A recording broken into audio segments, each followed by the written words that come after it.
Flying back in time, this is the Jermaine plane. Earth angel, earth angel. Now, this is your performance Wow. at Good News Week 2000, Wow. playing Earth Angel. We sound good though, don't we? You sound great. I thought we'd just start just by playing this for a bit, just for a bit of reflection. Because if I'm correct, this is your first song you guys performed together? Yes, yeah, we did it back in, well, not this actual performance, but we did it in high school. Yeah, we sang this for it was like a school concert that was coming up. And yeah, we went and performed this one. I don't know where Andrew kind of worked it out. Yeah, saw it was in a movie, I think. I saw Back to the Future. Okay, right, yes. Marty McFly movie. And he sings Earth Angel. Or I think he sings Earth Angel. Or the Yes. band does it. The band does. Under And the sea ball. It's a pivotal song in that movie. Yes. And I always wanted to be in like a rock band, but I didn't play any instruments. I play piano, but it wasn't rock band instruments. So I had Mike, my brother, and the two mates at school who were in the choir and thought, well, let's do like a vocal group, like an old doo-wop group. And that's what we sang. That's what you sang. Yes. So Back to the Future was the inspiration behind the song. Yeah. Was it a movie you two enjoyed? Oh, yeah, I love that movie. Yeah. It was, Yeah? I don't know. I think, it was just one of those movies that I kind of was a whole, it was so big at the time when it came out. And then, I remember loving it so much. Went to the cinemas to see it. And, it was such a cool moment in time, that movie. Yeah, great. Did something click in that moment when you guys performed it for the first time in 1989? Not real. I mean, people told us we were good, and we were not as good as this. Okay, right. In '89, Okay. we Yeah. were a little bit bad. Yeah. And Mike was still a boy soprano, but Okay. it was something that people told us we were good at singing. Yeah. And Mike and I had always been musical with our family. Our family's very musical, but when we did Earth Angel as the kids. Everyone said, oh, you guys were great. And then from there on, Mike and I started writing songs together, and that then developed us into Human Nature after that. So it's been quite the journey from Earth Angel to where we are today. I mean, this clip is 25 years old. What do you hear in your voices then? That sounds good, actually. Just hearing we're very much in tune, which is good. I actually remember this performance because when we first came out as Human Nature, we got a lot of shit. Okay. Because we're like a really pop, squeaky clean. We didn't think we were a boy band, but we clearly were. And so the kind of media and say this Good News Week was kind of a cool show, like a cred show. And I remember going on there singing this song. It was like, and I think the hard-nosed kind of, media thought, oh shit, these guys are really actually quite good. Even though that we hate them, they're actually really good. Oh my gosh, well, I love it. I thought it'd be a nice way just to start our chat. Today, I'm joined by Andrew and Michael Tierney, two brothers who spent over 3 decades making music together as part of the legendary, iconic Aussie group Human Nature, sold millions of records, toured the world, had your own Vegas residency, and have become one of Australia's most loved vocal groups. And now, stepping into a new chapter as the Tierney Brothers, making music, just the two of them. It's full of heart, harmony, and history. I'm so excited to have you guys on the Jermaine plane. Welcome. Oh, thanks for having us, yeah. So you're here for your last date of the Motown 20 tour, where your duo is opening the show. Like, this is such a wild concept to me because it's almost like you're giving them kind of 2 versions of yourself, right? Yeah, it was kind of an interesting idea, because we're celebrating the 20 years since we released that Motown record for Human Nature. And someone came up with the idea of saying, I think it was actually, you were saying that Richard Wilkins actually suggested, we were doing an interview like back when we released our first single for the Tierney Brothers. He said, oh, you guys should open for yourselves. Yeah. And we kind of thought, that could be kind of fun. That could have been interesting. And so it actually has been working great. We come out and do, just a few songs from this new record that Andrew and I have made, and it's all new original pop music, and then sort of changing over to then, because the Human Nature show is more kind of reflecting back on the Motown music and our kind of back catalogue of songs as well. But so just to have the new and the old is kind of, I don't know, it's been working really well. Yeah. It's kind of a fun thing to do. Absolutely. And how does it feel returning home, but this time as brothers? I know you guys have done some smaller shows. Would you say this is your biggest show in Sydney as the two of you? Oh, yeah, for sure. Yeah, I mean, it kind of feels like, why did we wait so long? But then again, as the Tierney Brothers, would we have been ever as big in the beginning as Human Nature are?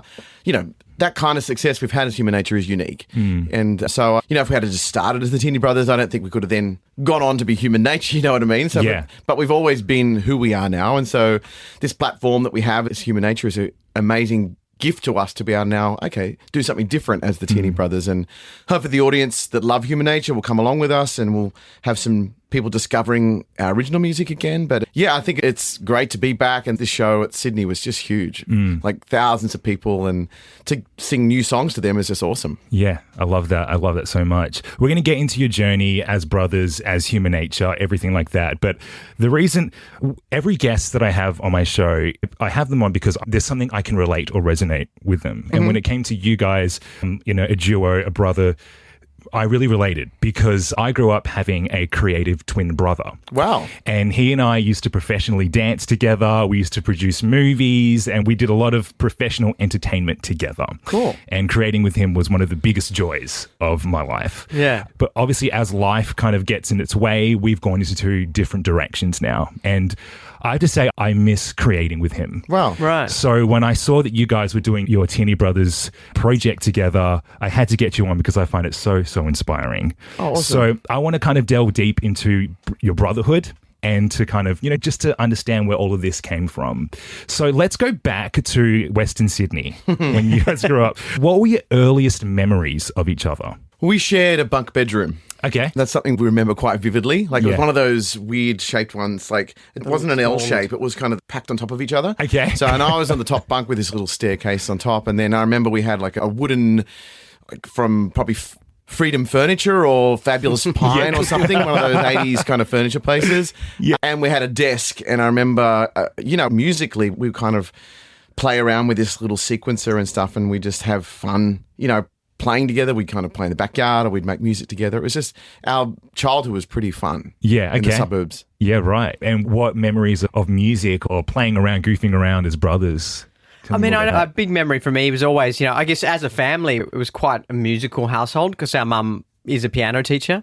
So there would always be kind of that music kind of going through the house. And then, she would teach us piano as well. But then also, I think probably a big time for music for us was around Christmas time. We'd all get together and everyone, the family, the extended family, and we'd do this carols night where everyone would sing and kind of, and that was just kind of, at the time probably didn't think that's not something all other families do, but it was something that we did, and it was just a cool kind of family musical moment. And then, so singing was just a big part of, we would sing with our sister at our local church as well. I think we sang as a trio, kind of the three of us, a few times as young kids. And so that was just, and because I sang as a boy soprano, I was kind of sang quite a lot. And so it's just always been a big part of our lives, just from as early as I can remember. Was there a moment in your childhood where you guys decided, hang on, we should take this on professionally before you met up with Phil and Toby? No, it was actually, it was with them because we started as Human Nature when Mike was 12. Yeah, right. Okay. So we really didn't even have any time to think, what's next. So when that seed, as kids, might be 15 or 16, as I'm not sure what your age was when you started doing the stuff with your brother, but when we started creating together, we were already Human Nature. So the kind of the DNA of what is the Tierney Brothers kind of became Human Nature straight away. And so all the songs we wrote and all our creative passion, Toby and Phil were part of that, which was pretty cool. Even to the point when we left high school, we went to a boarding high school, and so our mum and dad let Toby live at our house. Because his parents lived his mum was in Canberra and his dad was in Windsor.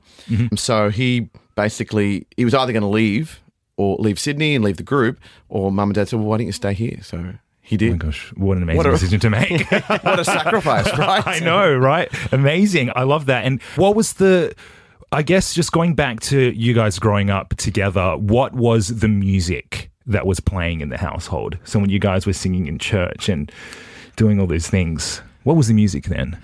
Mum's a classical piano teacher, so there's a lot of classical, a lot of music theatre. I remember seeing, it's crazy, I was walking through Sydney and they've got the 40th anniversary of Cats, the musical. Yes. And I was there for the first show, so 40 years ago. That's pretty scary to think that. But no, I think, for us, the church music was more Catholic hymns, so they kind of weren't spiritual songs, like as far as like gospel songs. So there was kind of that harmony structure. But pop music wise, I guess we were bringing pop music into our family because Mum was more into folk and stuff like that. Yeah, it was like, George Michael we were big fans of George. The Michael Jackson, his Bad record, that was one of my first kind of pop records I loved so much. And I'm trying to think, Prince, I was big Prince fan, and I was a big Rick Astley fan. Okay, right. Because I looked a little bit like him at the time. I thought I did anyway. So at Talent Quest, I'd pull out a bit of Rick Astley and put on that voice. Never gonna give you up. Oh my gosh! So I was actually going to hold on to the Gary Barlow chat, but I might bring that on right, now cool. because I've had Gary on my show a few months ago. I know you guys have worked with him, Yes. right? And Gary, he did mention that Rick Astley was a huge kind of inspiration for the earlier part to take that as well. So Rick Astley, how interesting is that? What is your relationship with Gary, by the way? Well, we actually on our third record. yeah. We got to go and write with him. Okay. We went to his house in Manchester or somewhere, wherever he lives, in this kind of sprawling mansion. And Yeah, right. so we stayed not far from there, and we spent 3 days working with Gary. And one of the songs, It's Going to Be a Long Night, we wrote for a third record. And we were actually talking about this yesterday. There's a song we wrote with him that we never got a demo of. It's like... Ballad, yeah. I spoke to one of your biggest fans about this. Her name's DL. Yes. Yeah. Yeah, I was like, I know you're a huge fan. Is there any questions that you want me to ask the guys? And the one thing that was like, we need to get the demo. So Gary has the demo. I don't know. Yeah, I guess Yeah. he would somewhere. I mean, because we worked in the studio he had in his house, and and we wrote. It ended up being 2 songs. So one made the record, the other one, for whatever reason, just didn't make the record. But we haven't been able to find. I can't even remember the lyric or the melody. I mean, it would be good because Gary's such a great writer. Even his worst songs are going to be good. Yeah. So, I'm just fascinated. I would love to. Actually, we asked DL, because she's a huge Take That fan as well. Yes. And she held up a sign at one of the Take That shows, said, Gary, the Human Nature guys want their song. Oh my gosh. Well, you know what? I'll be honest with you. Gary, for some reason, Gary listens to me more than any other person in Australia. Really? So leave it with me. Okay. Next time he does another promo thing for Australia, I'll ask him about that demo. We've got to find it. Yeah. And that was fascinating because they had a success on a level that we've never had. We Take That and with Back for Good particularly. And, he was just fun to hang with. And we were super young, younger than them. And, we're on this... He was really accommodating. Yeah, and he really, invited us over. Remember, we had lunch at their house with all this family around. Really? Remember, Yeah. at their place, and he picked us up from the train station in his car. Like, just it was Wow. so humble and just kind of Well, super- Take That had Gosh. broken up at that Yes. point. Yeah. So he was just more into his writing and production, and they hadn't had their renaissance, if you will, from Patience and on. But he was tennis just, with him? Yeah, we played tennis with him. We ate egg and soldiers with him. He was, Wow. It was really kind It was of great. Oh my gosh, I'm And sure. didn't Jason Orange come around? Or Oh, no, Howard? one of the other guys, Howard, I think. Howard came around for dinner that night or something. Really? Yeah. I mean, I'm sure the banter was just nonstop with Gary because Well, he the one- cracked loves some to- jokes. Yeah. The one story I remember, he'd worked on the Victoria Beckham album, and he said it was. He made this comment because I'm sure she's not even going to tell you she's a great singer, but he said he had to get, with editing on computers, he said he got sunburn literally on his face from staring at the screen for 3 days solid, trying to get a great vocal out of Victoria. Oh my god! Wow, he worked with Victoria Beckham. Well, she did That's a song, wild. I think. Yeah, of course. Yeah, that's tried right. to do, yeah. Wow. Wasn't real successful. Yeah, I remember seeing her on World Idol doing a performance, actually, now that I think back. And I think that was the only time I saw her do solo stuff. And was that the last time you spoke to Gary around that time? Yes, or? we haven't seen him since, but it was just a really memorable and fun time. I remember he was just so nice and so down to earth, and it was really cool. Wow. I'm going to go back on track with what I was supposed to ask you. So we've gone into, you met up with Phil, with Toby. You guys did your performance in 1989 in Bankstown. It was named 4 Tracks. Correct. That was Yes. the first name. Why that name? I think we were actually working on a 4-track recorder, I think. Yeah, that And we it was borrowed from school. somewhere. And so that was like, he was there. It was like, oh, that could be cool. 4 tracks, but we'll Yeah. do it with the X on the end instead of the C. I mean, it's a pretty daggy name. Thinking back. But I mean, we were inspired. I guess a lot of those groups kind of back in the doo-wop groups were kind of those names. The 4 somethings or the they kind of had pretty cheesy names. Yeah, like Boys to Men and Well, that was all those cool, stuff. I reckon. Boys Yeah. was pretty cool, but we're more going back to the The 4 throwback races, the 4 seasons, the 4 yeah, lads, the 4... Gotcha. Yeah, Yeah. I understood. Okay, right. So that's kind of Or, more. as we were called in high school, or by the guys that hated us, the 4 skins. Oh my god! The 4 Skins. What a great name, Wow. right? Isn't good. that really good? You got to tip. It's actually pretty clever. You got to tip your hat to that one. So tell me more about that. So how was doo-wop and all that stuff perceived in high school for you guys? Well, the thing is, I guess because when we came out, the whole boy band thing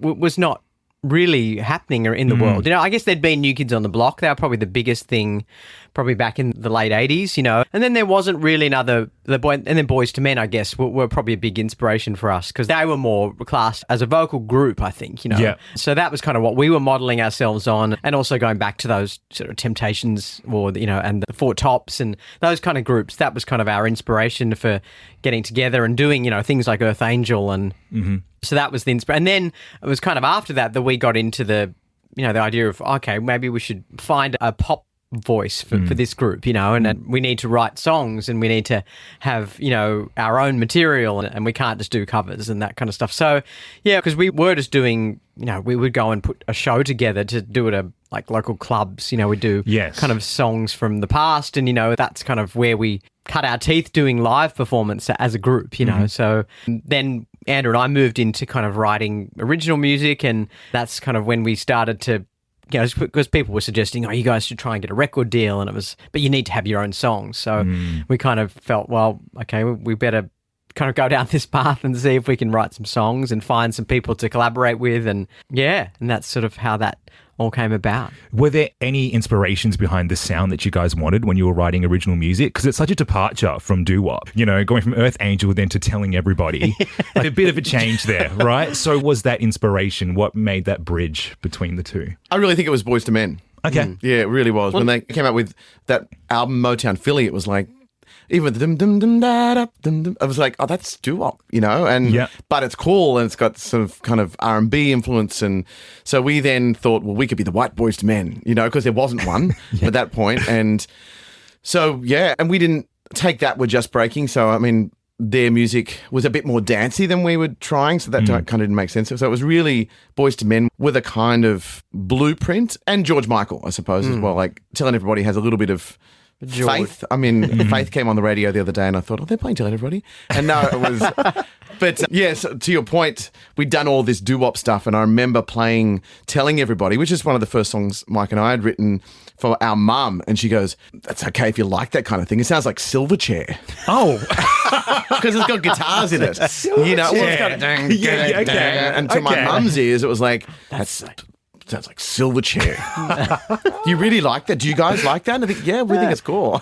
Wow. I'll have to listen back. When I play this on the radio show, I'll play the full song so we can kind of hear the Silverchair kind of vibes. Silverchair meets George Michael. That's definitely not, I've never heard of that mashup before. No one's doing that. Let's do it. No one's doing that. So obviously that album just catapulted you guys into Aussie success, so much to the point where you guys started working with these huge artists, right? Now, I am the biggest Michael Jackson fan of all time. I'm the biggest Janet Jackson fan of all time. So I need to ask you about your experience working on the History Tour with Michael. Yeah. Because you guys did Australia and Europe. Is that right? Yeah, that was one of our first kind of big breaks was doing that support for Michael Jackson it was around Australia to begin with. So that was the first one. And then he was continuing his tour throughout Europe and the UK. And because, you know, our record company was his as well, you know. And so they suggested, oh, maybe these guys could come and support him through Europe, and supposedly it went all the way up the chain to Michael, and he said, yeah, that's cool with me. So my God, we came and did the tour. We met him once, so we did meet him. I want to know about that. So tell me that experience. Well, it was really weird because we'd been asking the whole tour. I mean, we did how many shows altogether? I think it's 36 shows. Oh my God. All around Europe. And so we'd asked, and he kept asking, oh, can we get a chance to meet Michael? And he was very elusive, you know. You'd see him every now and again, but he would turn up kind of very quickly before he went on, and he'd leave kind of before. So he was not there that much, apart from when he was on stage. Sure. So, yeah, and then it came to the chance that we would meet him. It was just very quickly before his show, because he was already at the side of stage, kind of in his little, you know, quick change area. Yeah. But he was in there, and we spoke to him. He said, oh, yeah, I listened to your show. He loved the songs we were doing, because we did an old Brothers Johnson song called Stomp, which was, you know, Quincy Jones had produced, and he loved that song. He said, and he loved People Get Ready, which was another song we did. So he loved the songs that we'd chosen in our set and heard. So we got a photo, which is another thing we've never seen. Oh, so you have a photo? We did have a photo, yeah, but we we never never got got the photo. Oh my gosh. We did. There was an official photographer there, and he took a photo of us with Michael. And because it was in the days when no one had phones or anything, there was no selfies or anything. Yes. So it had to come from an official photographer, and then I guess he approved whatever photos went out. And if he wasn't happy with how he looked or whatever in the photo, then it didn't go out. So Okay, so this is the thing, right? My twin brother and I, we met Michael on that tour as well. Wow. So we were 3 years old when that happened. And it was like, we're at the hotel lobby with all these fans, and Michael came out of the elevator and he saw us, but we got stampeded by all these fans. So he got security then to part the crowd. And, that's and we cool. spent like maybe about, my mum says about 10, 15 minutes, but I know she could be over exaggerating. But the same thing, Michael's entourage was there filming and taking photos.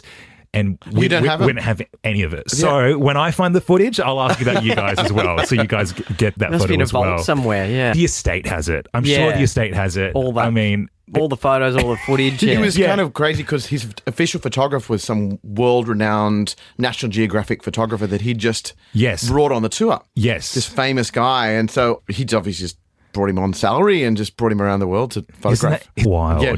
Just the world of Michael Jackson. Yeah, it was different. No wonder he was unusual Yeah. and just unique. Did you get to experience a bit of Michael Jackson's world while supporting him?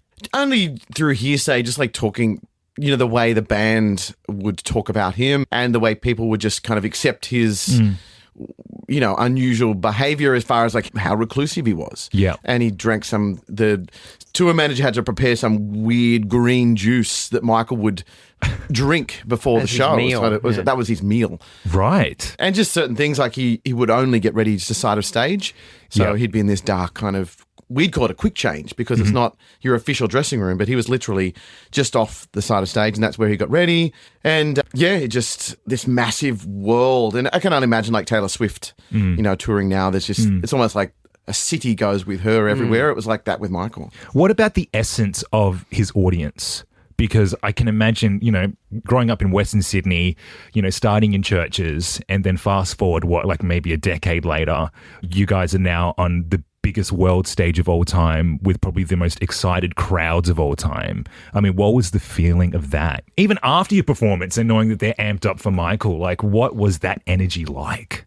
It was amazing. I mean, I think probably reflecting on it was more amazing, than at the time. I guess at the time we were doing a lot of other things. We were kind of focused on our own career and what we were doing, and how we were kind of, how things were going for us. But yeah, sort of, I guess reflecting on it, in years past, it was kind of, and since he passed away and we realized that was actually really the last tour he'd ever did.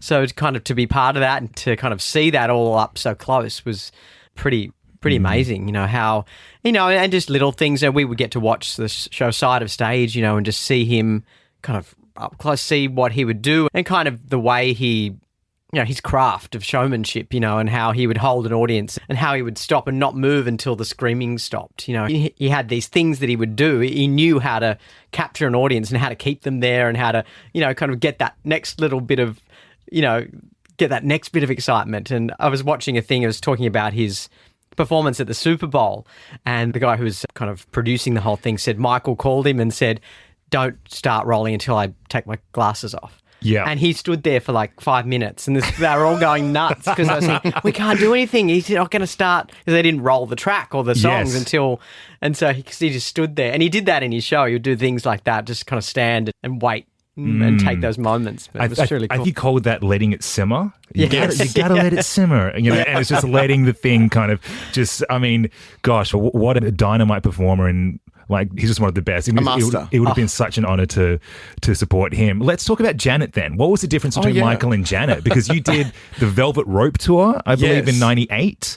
What was that experience like, working for a completely different sibling? Well, until you mentioned it, I'd forgotten we did it. Yeah. But so that probably says something. I guess it wasn't as a big an event for us. I mean, we were more of a significant support act for Janet, I guess, because we had a big stage and we had a band and everything. But for some reason, I don't know. Have you thought about it since? No, it wasn't as kind of memorable an experience. I mean, we did. Did we even meet Janet? Yeah, we did. Okay. It was pretty unmemorable. We said hello and she said thank you. Oh, that's right. Okay. It was a weird interaction. It was a very weird interaction. And I reckon the contrast, I mean, it would have probably made more sense to tour for Janet first and then Michael, but going from Michael to Janet, maybe just a little bit of it certainly wasn't. It wasn't. I'm guessing the that Michael the promoters in Australia, because we'd done the Jack Michael tour and it was, so publicly known that we'd done that, and it was such a big story, maybe the promoters thought, well, it's Janet, let's get Human Nature, and it'll kind of, even at that, not that she needed elevation, but I think at that stage it was a more significant build that we were on there. Sure. At the Michael Jackson tour, it was like everyone was there for Michael and they just discovered Human Nature, which was amazing, but with the Janet one, we'd already had a name, so it was cool. Wow, I love that. Well, thank you so much for sharing that with me, because that was something that I really, really wanted to know about when it comes to Michael. Now, so by this point, right, you're doing Janet, you're, like you said, you've kind of developed quite I would say, like a status for yourself. How do you guys stay grounded? Like at that point in time, at the peak, how did you, two boys from Western Sydney, what did you do to stay grounded? Or were you grounded at that time? I think we've always been grounded. I don't know. It's never really... I think success or things that have happened have just never really gone to our heads. I mean, I can't remember a time when we've kind of behaved in a way that's kind of, was kind of because deplorable. It's a huge opportunity to be on that type of stage, right? Yeah. And a lot of people would go, I'm the shit. Like, I'm touring with Michael Jackson, Celine Dion. I'm doing all this big stuff.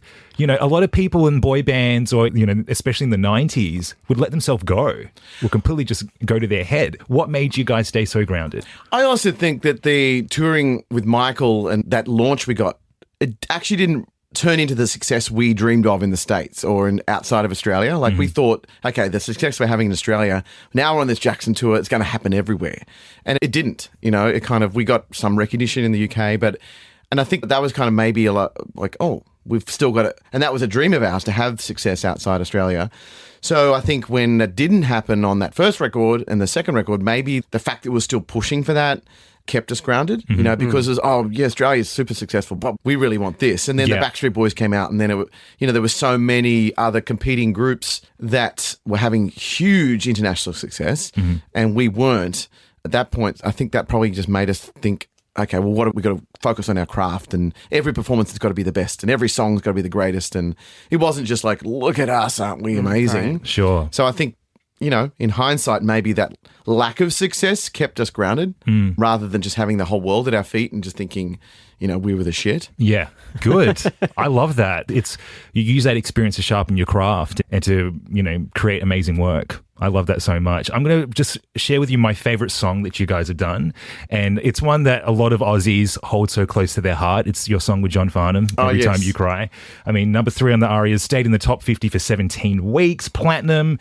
Tell me more about the collaboration, and not necessarily just with John, but with you guys together. I mean, when I listen to that song, I look back on the video, I just see two forces of musical legacy in Australia. Right. So did that collaboration give you guys a sense of, hang on, we're doing something really solid here in Australian music, working with John? It was amazing. I think also thinking, John, at that time, we were still pretty young, I guess, when we got that opportunity. And for him to, want to do something with us, it was a very cool thing. And, I'd always been a big fan of John's, growing up. He was probably one of my musical or singing idols for sure. So to get that chance to do, I was so excited that we got that chance. And we actually we recorded it in 2 separate parts. So he recorded his part to the song in Melbourne. We were over, I think, touring in the UK. So we recorded in London our parts to it. So we didn't actually come together and meet until we did the video with him, which was a lot of fun, and it was just a great experience. And it's so cool. That song it's lived. It still lives today. It still doesn't really sound that dated, No, it doesn't. For being a song. Because it's not like an 80s song. It's not like a 90s song. It had a timeless kind of soul production to it. Absolutely. And it's become John's song. It's become our song. We call it the people's song. The people's song. Well, it is a people's song. I still hear it to this day. In this building we have Smooth. Yes, FM. right. It plays on Smooth all the time. I'm at Woolies, or even it was playing at Macca's the other day, and I was like, it's just a timeless Aussie classic. It really is. You guys performed? Did you perform that song with John? We did it at the ARIA Awards. The ARIA, actually. yeah. And that was kind of I think it was our first or second ARIA Award performance, and they turned the screen black and white. I remember for it. They did this really cool thing. And I just remember the head of our company came out, you guys just resurrected John Farnham's career. And, that was a big call, but it was a really pop moment for John. Like he was, it was, like if we did a collab with the Kid Laroi, it was that kind of some legacy artist taking this really young kind of big act and doing something together, and it just blew up. It was so big that they actually deleted the single because it stopped selling John's anthology album because it was it was the lead single off his greatest hits. Yeah. And his manager at the time, Glenn Wheatley, just said, everyone's wanting this song, we've got to delete that so they buy his album. Oh my god. So that's why it only got to 3. Yeah, because they actually stopped pressing copies of the single. Yeah. Wow, I did not know that. Because it would have been nice to say it was a number 1, but it was clearly going to be. But they BMG stopped printing the single. So the song was that good. Yeah. Wow. I'm so impressed. Now, I want to take you to the moment where I first discovered Human Nature. Okay. As I was like, because I was born in 93. So you were 3 years old with our first album. Yeah. So when it came to, me discovering and buying an album was your self-titled album. Oh, yeah. Human Nature. Yeah. And He Don't Love You was that song for me. A time when Backstreet Boys and Sync, that sound was really kind of, the iconic early 2000s power pop. What gave you guys the creative direction to go down that route for that album? We'd kind of really railed against being called a boy band, and on our second album, we kind of was much more kind of, it was a bit more of a chill record, more soul inspired, and we kind of, on purpose moved away from wanting to be too pop like that. And then on that third record, we thought, well, if you can't beat them, join them. Right, okay. And so we had the opportunity. We went over to Sweden and did some, with all those, the classic pop songwriters over there and wrote some music. And that was the record we wrote with Gary Barlow at 4. And then with this song came to us, this He Don't Love You song came to us, written by Steve Mack, who's a massive UK producer, songwriter. He wrote Shape of You with Ed Sheeran. Sheeran. Oh, wow. Yeah. Okay, right. And it was just, and I think they'd been pitching this song out, and so we got the chance to have that song. We went to the UK and recorded it, and you could hear it just sounded right for the time. It was just one of those songs that just sounded... It was a cool moment in time. And then the video and everything that went along with that whole album was very pop, kind of pop at its most pop, I suppose. Yes. So, and that, I think that's still lived well too. But certainly came back around and thought, okay, well, let's just be a boy band. Go all the way. Well, going into that, I know you guys were at the time really trying to fight the boy band title and everything. So what was the core behind that? Was it mateship that you guys were wanting to really show? Because I'm assuming you're trying to fight the manufactured essence, and I guess going back to that Earth Angel clip on Good News Week, we got a lot of flack for being a boy band, like coming out of Australia and, this heritage of rock bands and In Excess and Midnight Oil, and that's real Aussie music, it's like sweaty and kind of hairy and, all this kind of business and kind of real, and it was like real men aren't boy bands. And the UK kind of celebrate. They're almost so proud of their boy bands. And you see Ronan Keating and you see all these icons of that time. They're proud of their boy band history. Like Five just got back together and it's kind of, they're celebrated all around the country. And there was a time there where to be a boy band in Australia was like just a nasty slight, I think. Why do you think that? Why do you think there was such a rebellion against... Well, I don't know. I think it's just because of that. Maybe it's that rock history of Australia. That's kind of where... the heart of Australian music kind of was, I think, it moved more into the pop world, I guess, in the 2000s and, there was a lot more sort of pop acts that came out. But and I guess that's why, and I think, as you said, so many of those were manufactured, put together and, and so every interview we would have to kind of cut, say, we got together in high school and, this was a natural thing for us. Wasn't someone just putting us together and getting us from all, and because that was very manufactured and it meant those groups didn't last, Yeah. So I think that's why we have lasted too, I guess, is because of, it just started out of friendship for us and it started out of a love for music and because we had something good together as a group. So, but I think in the beginning we just thought, we don't want to be put in that same basket as all those, kind of disposable pop act, I suppose. Was that an easy conversation with Sony when they wanted to sign you? Was their dream to have you No, I as... think they were behind the fact the organic. I think Dennis Handler at the time loved the fact that we were family guys and we grew up together and we were friends. And it was more the marketing angle, I suppose, and just kind of how do we amplify this and kind of get it out to the world. And I think the UK, when we first released there, they didn't want us to be called Human Nature. They said, couldn't you be called like the 14 or Right. Four Guys Down Under or some kind of kitschy. Okay. And Yeah, kitsch straight. they were like, oh, can we give you another name when you release over here?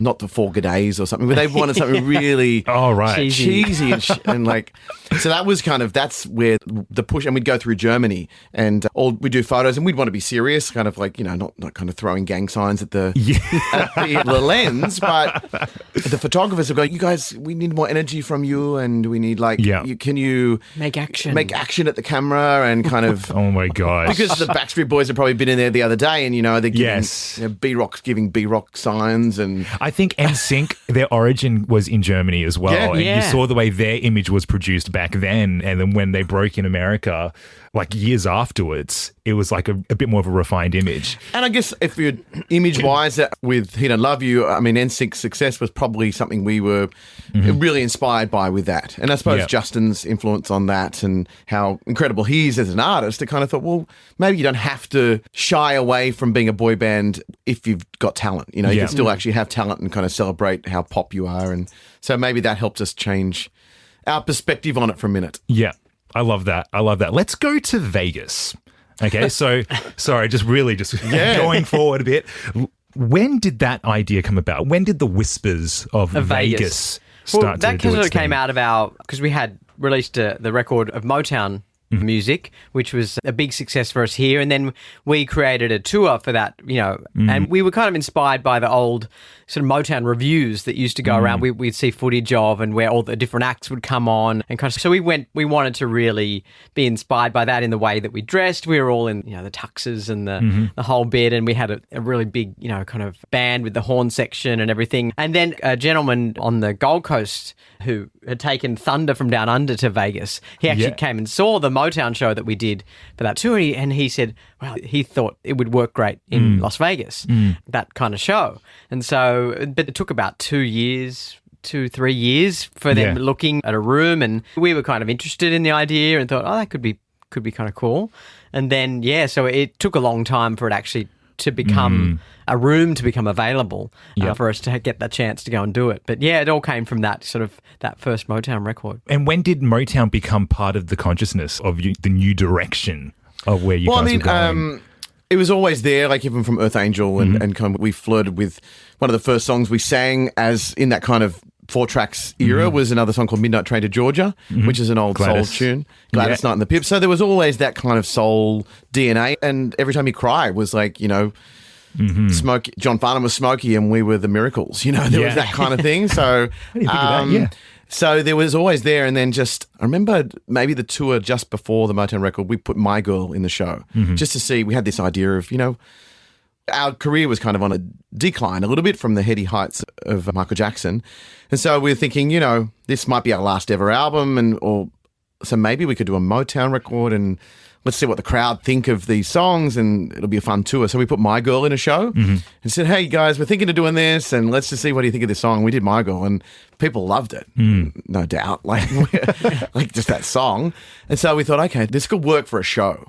So we just thought about the album in context of a show, and that's where the Motown seed was planted. Wow. And now 20 years since your first Motown album, about to do the last date of your tour. I mean, performing those shows, does it bring, like on this tour now, doing the opening as the Tierney Brothers and then now celebrating 20 years of Motown, has this brought you guys closer as brothers in any way? Oh, definitely. Yeah, I think it has. Yeah. Yeah, I think so. Yeah, and making the record, and I mean, we've always been close anyway. Our families are close, and Am I correct? So your wives are sisters? Correct. Is that correct? How did that come about? Like, who met who first? well, I met my wife we started dating in high school. Okay, so right. We were very young, and and then I think my wife brought in a photo of Heather, my wife. her older sister. I don't know what she was doing. She brought why. a photo to school of her sister. It was like the 90s version of Tinder or something. I don't know. Oh my gosh, like old school. Yes, Here's a photo, a real one. Like, and rather than swiping, I just said, "Oh, she looks cute. Can we meet?" Wow. So all happened in high school. Yeah. Yes. Wow. So high school. And then the girls were following us all as the 4 tracks and then through Human Nature, but they've been there for everything. Yeah. Wow. That it's is cool. amazing. So they're super supportive of, they're actually the ones that encouraged us to do Tierney Brothers as a record. Really? Because we flirted with it in '05, and the songs didn't feel right. But then when I remember mentioning to Heather, we've written these bunch of new songs, maybe Mike and I should do that record. She was like, yeah, of course you should. And then Andrea said the same. And then our little girls love the fact that Uncle and Dada do albums together. So it's kind of cute. Wow. I love that. And the soundtrack of my life is a new album. I love it Thanks. so much. This Story Isn't Over is one of my favorite songs. Oh, awesome. Tell me about that process. So now I know what was the inspiration behind that, but what was it like just creating music, just you two together? It's been really fun. Like, it's been so lo-fi. Like, it's been like voice notes and just kind of coming over to my house and because I got a little demo set up there. It's so different to Human Nature. Like, there's no $100,000 spent on studios and stuff, and it's big time writers. It was just really Mike and I just doing something, and it just sounded really good. And we could tinker away at it. We could, songs like Lemonade. I remember it's changed so much from the demo to what it is now. And Stories Isn't Over was a song that I'd played to Mike that he really loved. We just sang it once, and he goes, "I really love that song." And I thought maybe there's kind of some kind of fortuitiveness in the title of that song that it means the story isn't over for us as creatives. And so that became a big part of the record, and we've just been having fun doing it. And even on stage, we kind of come up with fun stuff on stage to do live, and it's just a different energy. Yeah, right. It feels I don't know, it just feels kind of like a looser thing than Human Nature too. I think 'cause we got with Human Nature, because there's 4 of us on stage, it always has to be a bit more structured, with the choreography and the kind of even when 4 people try and talk, you can't talk at the same time, Sure. So it's not as much of and just with the 2 of us, it feels a bit more like we're just kind of easy to have a conversation, just the 2 of us and an audience, so it kind of feels fun doing it that way, performing live that way. I love it. I love that. Thank you for sharing that. Pleasure. Now I'm going to be a bit selfish here and just ask you, as someone who misses creating with my twin, and I'm sure there's a lot of siblings out there who had a childhood of, creating some wonderful stuff with their siblings. Do you have any advice on how to reconnect creatively with family? I think it was actually because I'd done a lot, so I'd kept writing a lot, even when Mike and I stopped, and I went on to my own tangent a little bit, and it was a bit of an adjustment for me to come back and say, oh yeah, Mike was a good creative partner for me as well. Whereas I kind of thought like I'd just gone off, maybe you do too, you've gone on your own direction. But it was just more just inviting him back into that and knowing that Mike hadn't lost that. You know what? We disconnected as creatives, I suppose, on that songwriting front. And then it just kind of remembering how good it was. I think maybe that's something you could do. If what you had was really good, it's kind of both try and remember that it was good, and it's not because it was shit that you broke apart. It's just because life has taken you in different directions. So I think that was the thing with me. I just thought, well, I don't just have to write by myself. Mike and I had a great chemistry and a unique chemistry, so it was like opening myself up to that again. Do you feel that it's in a way of coming home? Yeah, when you guys work together. Yeah, and there's a real natural flow to it, I guess, too, which is cool. We kind of, you get a sense of when something's working and when something's not, because I think sometimes you try and create something and it just, I don't know, it doesn't feel like it's going anywhere. There's no kind of fire to it. But then other times you really get a sense of when something's kind of moving in a good direction. So, yeah, I think, and over the years, I think we've got a good sense of, whatever you're doing with music, whatever you're doing right now is always the best thing you've ever done. Seems to always be the way. But also didn't feel any pressure so I think often with doing things with Human Nature, there was a real pressure to something had to be a hit or, they've got to find the next hit. And this was more about kind of just making a body of work that kind of felt something that we were proud of and that felt really good about. So I think that was kind of in the back of our minds, that was what we wanted to create, more than anything else. Brilliant. I love that. As siblings, do you guys, I share this with my twin and I know a lot of siblings do the same thing where telepathically you guys kind of have an understanding of what works creatively. Have you guys had that experience as like when writing together or performing together? Or are you guys opposing sometimes when it comes to creative ideas?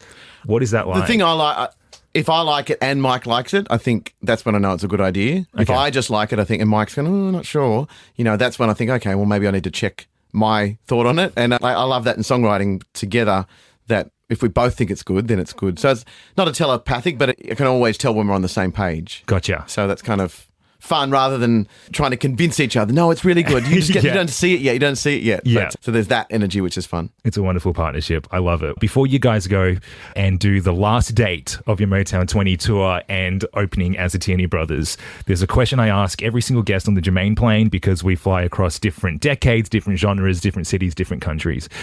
Through your journey, what would you like the world to know about the Tierney Brothers? That we're... Oh, wow. That's an interesting question. That we just love creating music together. We're a big family people. We're we're just, I don't know. Yeah, we love pop music. They were good people. I think that's at the heart of it. They were good people, and we take our craft very seriously. But we're very grateful for the opportunities we've had, and this tour has actually made me even more grateful for, the career I've had so far. I just think the fact that we can have arenas full of people still buying a ticket to come and see us sing and dance. It's like not everyone gets that opportunity, even if you want it. There's far better singers and songwriters than me out there, but I've been given this opportunity, and I'm so grateful for it. I love it. Mike, Andrew, thank you so much for sharing your story, your journey in Brotherhood, human nature, the Tierney Brothers. It's very inspiring, especially for those whose siblings are far away. I appreciate the chat. Thank you for joining me. Cool. Thank Thanks, you. Jermaine. Flying back in time. This is the Jermaine plane.